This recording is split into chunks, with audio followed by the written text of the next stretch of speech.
My parents forced me to hand my business to my younger brother, so I did this to make them regret it. Everyone in my family says I'm selfish. According to them, I should have helped my younger brother when he needed me the most. Instead, they say I ruined his future. A few months ago, after weeks of nonstop pressure, guilt trips, and family arguments, I finally gave in. I signed over the business I'd spent nearly 10 years building from the ground up. At the time, everyone praised me. My parents said they were proud that I'd finally put family first. My relatives told me I'd done the right thing. Even my younger brother thanked me and promised he wouldn't let me down. For a little while, it seemed like everyone got exactly what they wanted. Now those same people call me a traitor. They say I deceived my own family. They say I intentionally set my brother up to fail. The reason? A few weeks after the ownership transfer was finalized, they discovered that the business also came with a massive amount of debt. Apparently, they thought I had handed my brother a machine that printed money. Instead, they inherited everything that came with running the company. Now everyone expects me to fix it. But before you decide whether I'm the villain in this story, you should probably know how any of this happened in the first place. For some background, I'm 34 and my younger brother is 27. Our dad retired a few years ago, and my mom has always had a soft spot for my brother. Growing up, it was never really a secret that he was the favorite. If he got into trouble at school, there was always an excuse. If I made a mistake, I was told I should have known better because I was the older one. That was just how things worked in our family. By the time I was in my mid-20s, I'd accepted that no one was going to hand me anything, so I stopped expecting help. I started my own business with money I'd spent years saving. The first few years were brutal. I worked 14 to 16 hours a day, 6 or 7 days a week. There were months when I barely paid myself because every dollar went back into keeping the business alive. There were nights I slept in the office because I couldn't justify driving home just to come back a few hours later. Not once did my parents offer financial help. Not once did they ask if I needed anything. In fact, they regularly questioned whether starting a business had been a mistake. My brother, meanwhile, bounced from one job to another. He'd quit after a few months because he didn't like his manager. The hours were too long, or the work was too stressful. Every time that happened, my parents defended him. They'd say he just hadn't found the right opportunity yet. Eventually, after years of grinding, my business finally became profitable. For the first time, I wasn't worried about whether I'd make payroll or pay rent on time. That's also when my family's attitude changed. Suddenly, they became very interested in my business. They started asking how much it made. They wanted to know how many employees I had. My mom would proudly tell relatives that her son owned a successful company. It was the first time they'd ever seemed genuinely proud of what I'd built.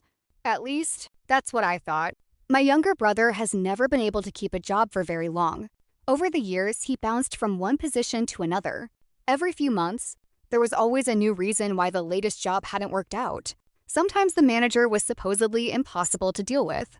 Other times the workload was unfair, the schedule was too demanding, or the pay wasn't enough to justify staying. No matter what happened, my parents always defended him. They insisted he simply hadn't found the right career yet, and that eventually he'd discover something he was truly passionate about. I never argued with them. It wasn't my place to tell another adult how to live his life. Then, one evening during a family dinner, my brother announced that he wanted to become a business owner instead of working for someone else. At first, I actually thought it was a good idea. Starting a business isn't easy, but if he was finally willing to commit himself to building something of his own, I genuinely hoped he would succeed. I assumed he was talking about starting from scratch, just like I had. Instead, the conversation quickly shifted in a direction I never expected. Almost immediately, my parents began talking about my company. They pointed out that I already had an established business with employees, customers, and steady income. According to them, everything my brother needed was already sitting right in front of him.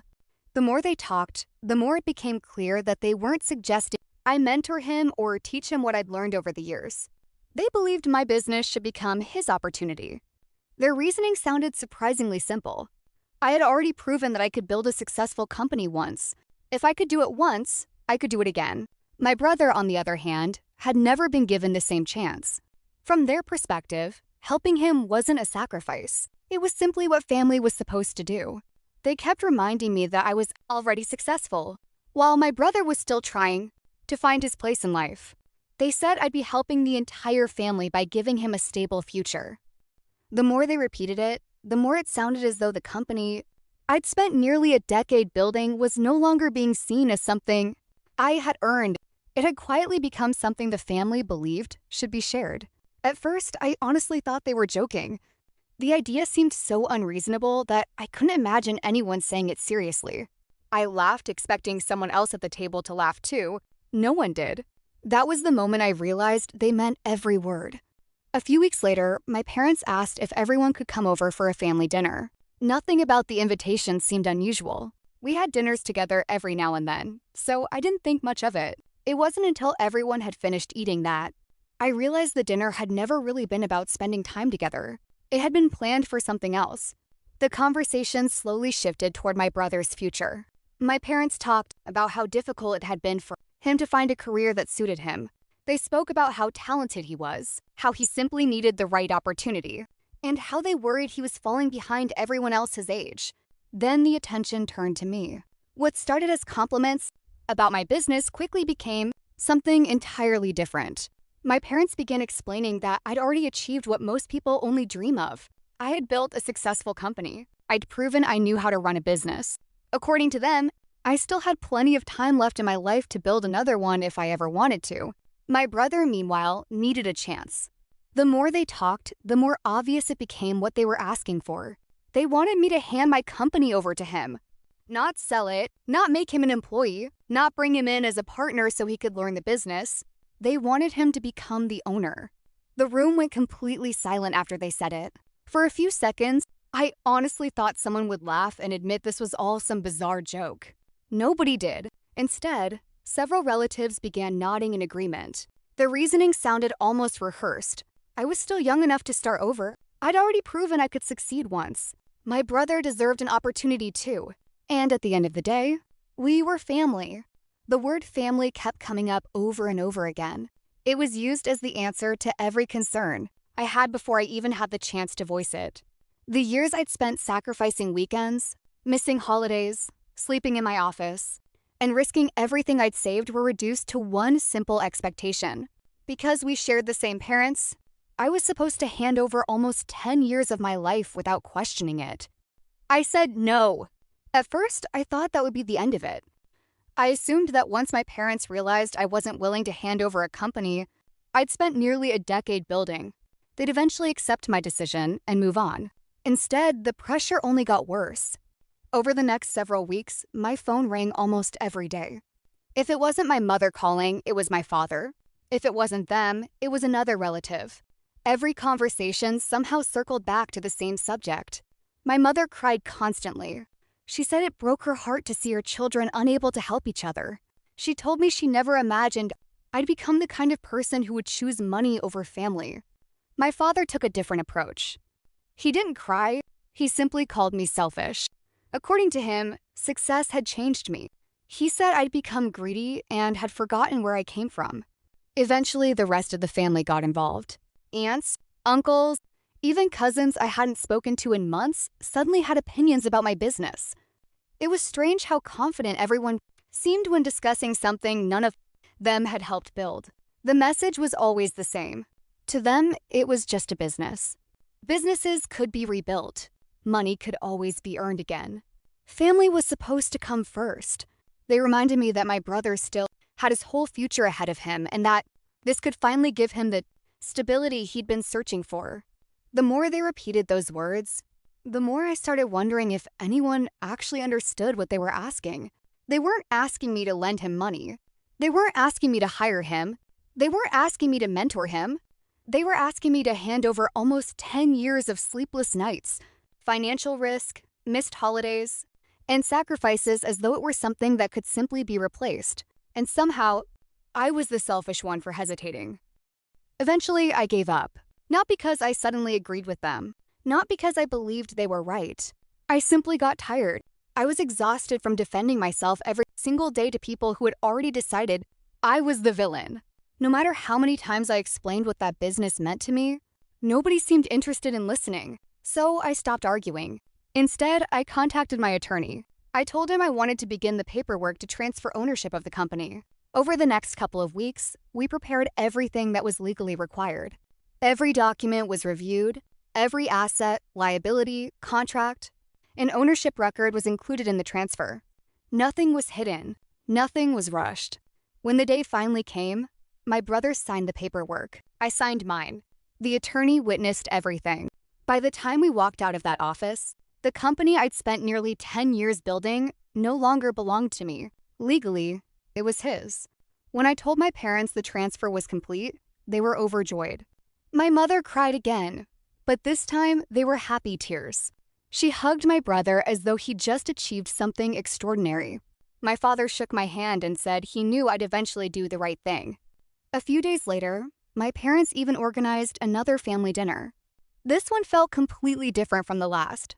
The atmosphere was cheerful. Everyone congratulated my brother on becoming a business owner. Several relatives congratulated me too.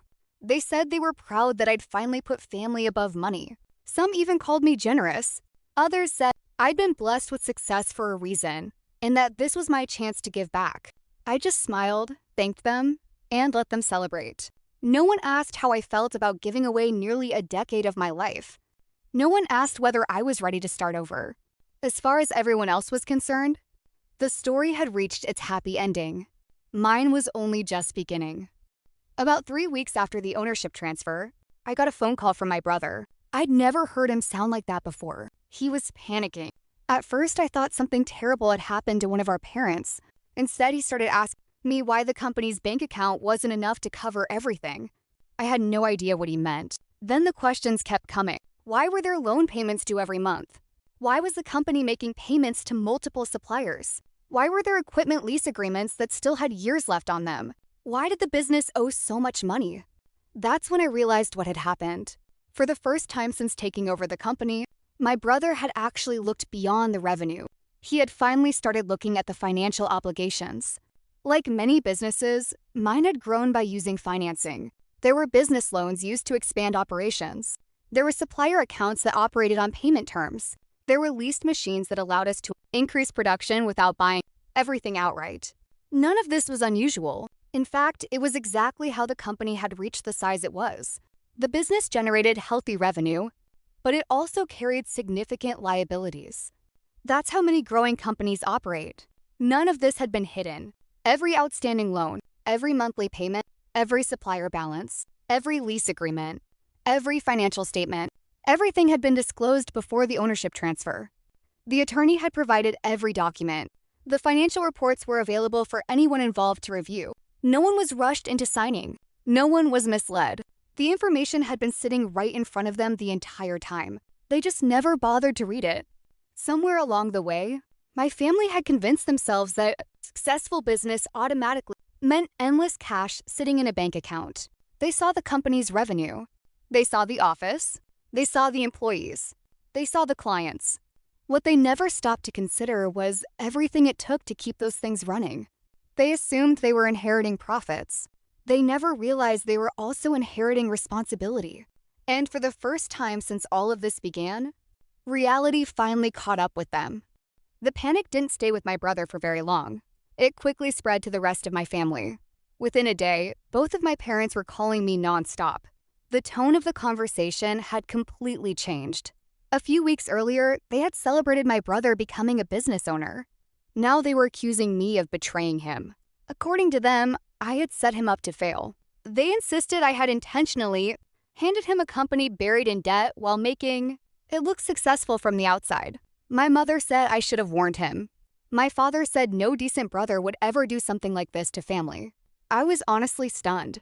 I reminded them that nothing about the transfer had been hidden. Before a single document was signed, I had repeatedly told them to review the company's financial statements carefully. I even told them to have an accountant look over everything if they weren't comfortable reading the reports themselves. During the ownership transfer, my attorney went through every document in detail. No one raised any questions. Instead, everyone seemed impatient. They were so focused on finally getting ownership of the company that the paperwork became nothing more than something standing in the way. Now, suddenly, all of those documents they had ignored had become my fault. Somehow, I was being blamed for information that had been sitting in front of them the entire time. The more they accused me of tricking my brother, the more I realized something. They hadn't wanted the business. They had wanted the version of the business they had invented in their own minds. And when reality didn't match that fantasy, they needed someone else to blame. It's been a few weeks since everything happened. My parents still call me almost every day, hoping I'll change my mind. My brother has apologized more than once. He says he underestimated what it actually takes to run a company, and he keeps asking if I'll take it back before things get any worse. I honestly believe he regrets asking for it, and I do feel sorry for him. I never wanted him to end up in this position. But every time they ask me to reverse the transfer, I keep coming back to the same thought. When I said no, I was called selfish. When I finally gave them exactly what they wanted, they celebrated. Now that it isn't turning out the way they imagined, somehow it's my responsibility to fix it. I don't hate my brother. I don't want to see him fail. I just don't think it's fair that ownership only belongs to him when things are going well. So I've refused to take the company back. Now my entire family says I'm punishing my own brother over a mistake. Am I wrong?